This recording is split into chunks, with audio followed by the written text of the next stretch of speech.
আর দুপুরে হলো মাছ ঝাল হবে, মাছ ভাজা হচ্ছে।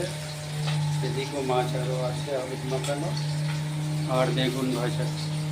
ভাত এদিকে হয়ে গেছে, এদিকে মাছ ঝাল হবে, মশলাও পেস্ট হয়ে গেছে। মাছ ভাজা কিছু হয়ে গেছে, কিছু হচ্ছে, এখনো মাথা দুটো বাকি। দেখতে থাকুন। মাছের মাথা ভাজা হচ্ছে, মাছ ভাজা হয়ে গেছে।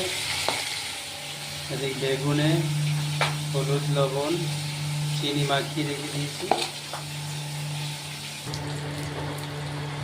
বেগুন ভাজা হচ্ছে।